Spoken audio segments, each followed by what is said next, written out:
Halo, selamat pagi semuanya ya.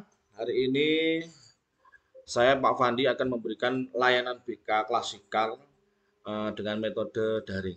Ya, ini tolong materinya diperhatikan dengan seksama. Siap ya? Baik. Hari ini ya materi kita adalah ini.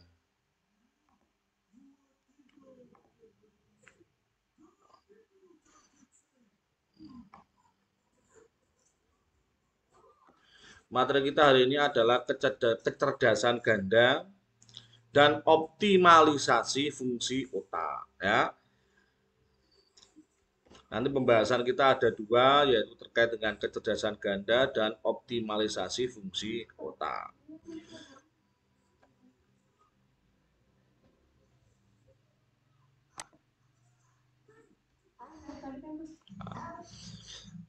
Yang pertama yaitu adalah terkait dengan kecerdasan ganda. Apa sih pengertian kecerdasan ganda itu? Nah, kecerdasan ganda adalah multiple intelligence, kemampuan seseorang menggunakan akal dan budinya yang banyak. Jadi intelijensinya itu kecerdasan untuk intelijensi ganda itu multiple. Nanti kalau ganda kecerdasan ganda lebih dari satu, bisa dua, bisa tiga, seperti itu ya.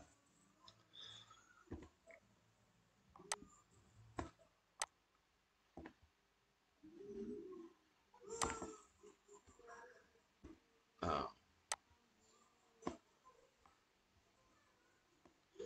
teori teorinya dulu biar kalian tahu. Jadi teori kecerdasan ganda ini dikemukakan oleh Howard Gardner tahun 93, kemudian dalam bukunya berjudul Frames of Minds.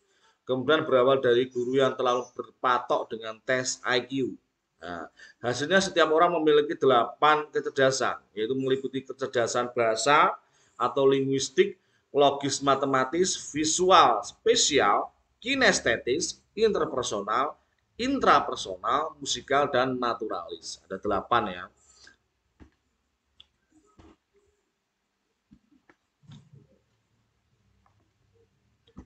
Nah ini.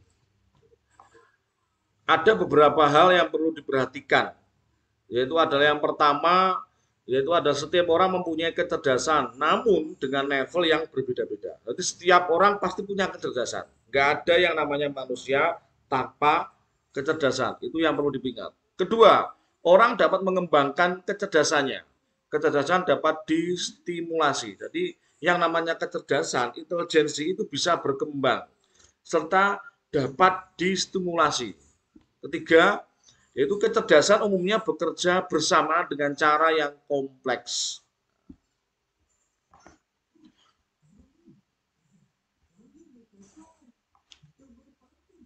Ini ya, ciri-ciri kecerdasan.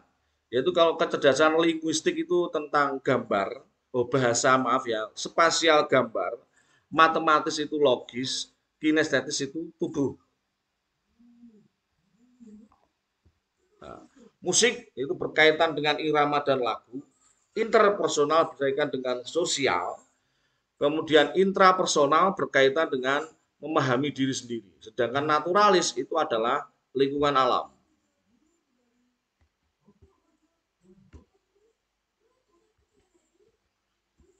Nah ini. Sedangkan optimalisasi fungsi otak, kapasitas manusia ini biar kalian juga bisa memahaminya. Otak manusia itu mengandung 1 triliun sel yang terdiri atas 100 miliar sel saraf aktif atau bisa disebut dengan neutron ya, dan 900 miliar sel aktif yang merekatkan, memelihara dan menyelubungi neuron. Jadi yang sel saraf aktif ada 100 miliar, sedangkan yang 900 miliar itu adalah merekatkan, memelihara, dan menyelubungi neuron.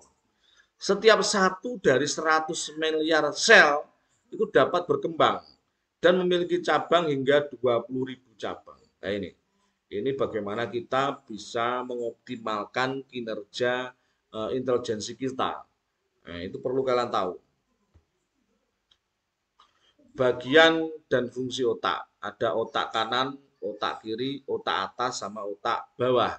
Otak kanan itu adalah mengendalikan tubuh bagian kanan, mengurusi dimensi yang berbeda dengan otak kiri. Memerlukan kreativitas, imajinasi yang hidup, daya cipta, dan bakat artistik. Nah ini berkaitan dengan kreativitas.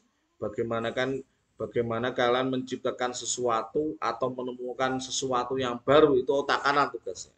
Sedangkan otak kiri itu adalah mengendalikan tubuh bagian kiri, menangani angka, susunan, logika, organisasi, dan hal lain yang memerlukan pemikiran rasional berdasarkan pertimbangan dedukatif dan analistik. Contohnya tentang mengerjakan soal-soal matematika, logika. Ini kalau saya naik motor terlalu kenceng sebelah kanan, ingin mendahului padahal kanan ada sedang kendaraan berlawanan arah, bagaimana logika kalian? Itu otak kiri. Ya saya pelan dulu, biar sebelah kanan lewat dulu, aman, baru saya akan nyalip. Itu otak kiri tugasnya. Otak atas sebagai otak intelektual, sadar, mengendalikan kegiatannya dilakukan secara sadar dan telah direncanakan, mengatur bagian tubuh yang secara sadar dilakukan. Otak atas ini. 4. Otak bawah itu sebagai otak bawah sadar, mengendalikan emosi, sikap, insting, pompa jantung, suhu tubuh, tekanan darah. Nah, kalau kalian mungkin dihina teman, bagaimana marah atau tidak, nah itu tugasnya otak bawah.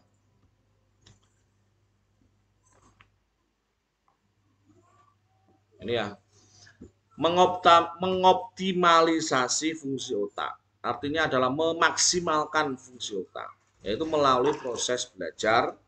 Diharapkan individu dapat memiliki 3 pengetahuan berikut. 1. Pengetahuan deklaratif, yaitu pengetahuan yang bersifat konseptual. Pengetahuan prosedural, yaitu pengetahuan tentang suatu tahapan. Kemudian pengetahuan kondisional, yaitu pengetahuan untuk apa, bagaimana, dan mengapa pengetahuan itu digunakan, yaitu proses belajar. Tetap tidak lepas yang namanya belajar. Cara mengoptimalisasi otak bagaimana? Ini ya caranya. 1. Melatih otak kanan dan otak kiri agar bekerja bersamaan. Secara sadar ya, individu yang menggunakan otak kanan dan otak kiri secara bersamaan, maka pengetahuan akan bertambah pesat. Pengetahuan bertambah dengan cara yang merangsang sel-sel di dalam otak agar saling berhubungan. Misalnya dengan ketepatan permainan yang menggunakan jari. Contoh, kalian ada 3 orang. Di tengah ada meja. Ada beberapa benda berwarna-warni atau kotak-kotak yang berwarna-warni. Silakan bisa batu atau kecil-kecil kerikil diwarnai. Nanti ada 1 orang lagi, 4 butuh 4 ya, 1 orang lagi sebagai komando. Misalkan mengucapkan warna merah, berarti adalah batu warna merah diambil secara cepat-cepatan. Siapa yang terdahulu dari 3 orang tadi di depan meja, itu bisa pakai permainan sepele seperti itu.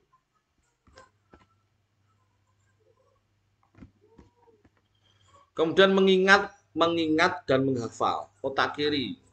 Stimulan yang dapat diberikan adalah dengan belajar kosakata, bermain game, mengisi teka-teki silang, itu otak kiri. Otak kanan, bernyanyi, membuat kerajinan, melukis, drama, dan lain-lain.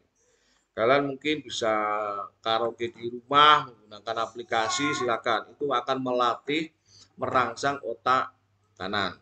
Kemudian bagaimana kalau otak kanan dan kiri bersamaan? Itu misalkan gerakan tangan kanan kiri bergantian, senam ketangkasan jari, senam dan permainan ketangkasan. Nah ini kalian senam, ada bisa pakai video YouTube, kalian tirukan, itu otak kanan dan otak kiri akan bekerja bersama. Maksudnya gimana? Itu kan kalau kalian menyetel YouTube film atau panduan senam, itu kalian akan mendengarkan. Nah, sedangkan tubuh kalian juga akan bergerak, yaitu otak kanan otak kiri akan bekerja. Nah, jadi kalau otak kiri itu tubuh kalian bergerak, sedangkan otak kanannya itu mendengarkan, mengamati, dan sebagainya. Otak keseluruhan itu banyak mengikuti organisasi, sehingga otak akan bekerja lebih aktif, mengurangi kemunduran daya kerja otak. Ini berkaitan dengan 7 kebiasaan anak Indonesia hebat bagian bermasyarakat. Jadi kalian yang di sekolah bisa ikut organisasi OSIS, kegiatan-kegiatan mungkin ekstra kurikuler yang dimana kalian itu akan berkumpul dengan banyak orang. Mungkin kalau di desa kalian bisa ikut kegiatan ibu-ibu PKK atau kegiatan arisan RT yang sesekali kalian akan bermasyarakat di situ. Nah, ini dengan warna bisa. Cara mainnya bagaimana? Seperti gini. Misalkan saya sebagai komando. Nah, di depan saya ada siswa 3. Saya bisa menggunakan kertas kalau laptop susah. Padahal di sini kan bisa apa itu ada warnanya bermacam-macam. Silakan kalian klik warna kuning. Nah, misalkan kalau pakai kertas silakan dicentang cepat-cepatan. Siapa yang cepat langsung diangkat gini. Nah, itu bisa pakai itu, simple.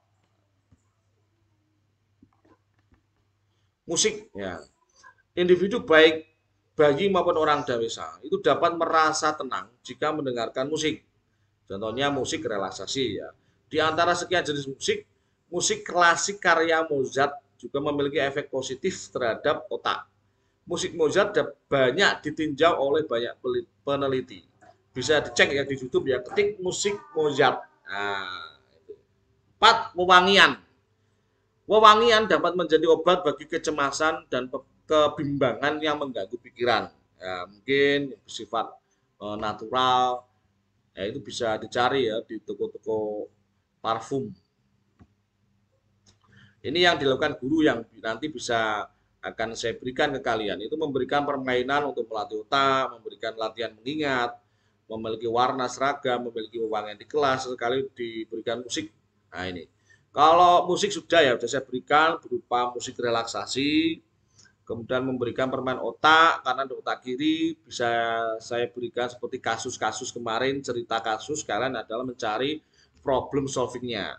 Kemudian mengingat juga, saya di situ kan juga mengingat kalian. Coba ceritakan kembali dengan saya menyuruh kalian menceritakan kembali. Kalian akan berlatih mengingat apa yang sudah saya sampaikan.